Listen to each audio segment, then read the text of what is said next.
මං ඉතින් මෙව්වා කියලා මට මොනා කරයිද දන්නේ නැහැ ඉස්සරහට. කියලා දානවා ඉතින් ආයෙ මෙහෙට බණවලට කියන එකකුත් නැහැ. වැඩිපුරම සීනිගම ගිහින් මිනිස්සු මොකද්ද කරන්නේ? ඊර්ෂ්‍යා සෙත් පතනවද? හැබරියම්ම කියලා කියනවනේ. කියනවනේ කකුල් කැඩියන් කියලා කියන්නේ. කොරවයන් කියලා පට්ටු ගැට ගන්න. කාටද? මේ පැතිවලත් එහෙමද නැහැ? පොඩි හරි හොරකමක් වුණොත් මොකද කරන්නේ? වෙනසනේ පතනවනේ දරුවෙකුටවත් හරියන්න එපා කියලා. මැරෙන්න කලින් ජීවිතෙන් නතර කරන්න ඕන එකක් තමයි හොඳට මතක තියාගන්න. අනුන්ට වෛර කරන එක නවත්තන්න.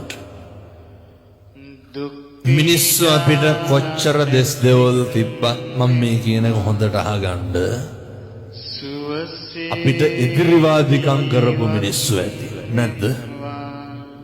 කකුලෙන් නැත බුදවිය නැද්ද? ඉස්කෝලේ යන කාලේ ඉඳන් හතුරුකම් කරපු මිනිස්සු නැද්ද? කසාද බැඳපු දා ඉඳන් කෙනෙහිලිකම් කරපු නැන්දම්මලා නැද්ද? ගෙදර ආපු දා ඉඳන් ගම රටත් එක්ක අපිරිය කරපු මිනිස්සු නැද්ද? රස්සාවත් එක්ක එපා කරපු යාළුවෝ නැද්ද? ජොබ් එකත් එක්ක එපා කරපු ආයතනයේ සමකාලීනව සේවකයෝ නැද්ද? ඔය ජීවිතේ අපිරිය වෙන තරමට අප්‍රසන්න මිනිස්සු හම් වෙලා ඇති. බොහොම කරුණාවෙන් දේශනා කරන් සත්පුරුෂ පින්නතුනේ ඔලු තියපු මිනිස්සු ඇති නැද්ද?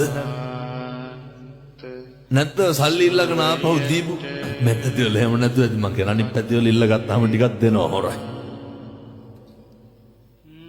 ඔය සමහරව ඉන්නවනේ කියනවනේ හාමුදුරුවනේ දුන්නොත් දෙන්නේ 500යි. ඇයි ගන්න බැයි නම් දෙන්නේ 500යි. අරගෙන ඕන තරම් දෙන්න ඇති. නැත්තන්ගේ ජීවිතේට බොරු කියපු මිනිස්සු කොච්චර ඉන්නවද? රවට්ටපු මිනිස්සු කොච්චර ඉන්නවද? එකපාර නෙමෙයි දෙපාර රවට්ටපු මිනිස්සු කොච්චර ඉන්නවද? බොරු පොරොන්දු දීපු මිනිස්සු කොච්චර ඉන්නවද? අප්‍රසන්න කරපු මිනිස්සු කොච්චර ඉන්නවද? බුදුහාමුදුරුවෝ මොකද්ද උගන්වන්නේ? බුදුහාමුදුරුවෝ මොකද්ද කියන්නේ? මිනිස්සුන්ට අල්ප මාත්‍රයකින්වත් වෛර කරන්න එපා. මිනිස්සුන්ට අහිතක් පතන්න එපා. මිනිස්සුන්ට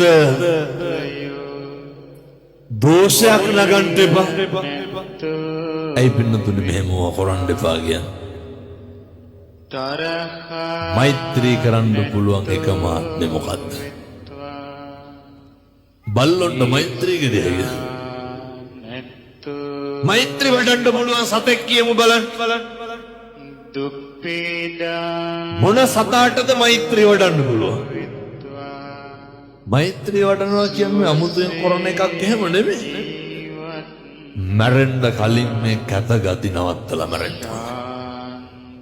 හේතුවක් තියෙනවා. සංසාරේ පින්නතුනේ හරි කාලෙකින් අපි මිනිස්සු වෙලා උපදින්නේ. දැන් මේ අම්මලා තාත්තලා හිතාගෙන ඉන්න ලබනාත්ම කවුරු වෙලා උපදී කියලාද? එහෙම සැකයක්වත් නැත්. කල්ප ගාන යනකම් මිනිස්සු වෙලා උපදින එකක් නෑ. හේතුව අර බුදුහාමුදුරුවෝ දේශනා කරනවනේ ආනන්ද හාමුදුරුවන්ට ආනන්ද මේ මහ පොළවට නියපොත්ත ගහලා වැලි ටිකක් ගත්තාම ඕකේ රැඳෙන්නේ කොච්චරක්? ඒ වගේ බොහොම පොඩි ප්‍රමාණයක් පින්නත් මිනිස්සු වෙලා උපදී කල්ප ගානක් යනකම් ආය අපි මිනිස්සු වෙලා උපදින එක. දැන් ප්‍රශ්නයක් තියෙනවා. මොකටද මිනිස්සු වෙලා උපදින්නේ? ගැටලුවක් තියෙන. මේක ඉතින් තේරෙන්නේ නැහැ හොඳ. මට දෙනකොට කතා කරනවා පින්නතුනේ හෙට ලෝක සුදු සැරෑටි දිනේ මං හිතන්නේ. හෙට එක අපේ ඇස්පේන් නැති තරුණේ කතා කරලා කියනවා හාමුදුරුවනේ මිනිස්සුන්ට මේක ගිහින් අද කියන්නේ දැන් මේ එනකොට කතා කරේ ඔය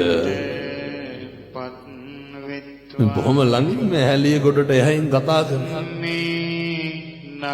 මිනිස්සුන්ට කියන්නේ ඇස්පේන මිනිස්සු හරි පින්වන්තයි ඇස්පේන නැති මිනිස්සු පව්කාර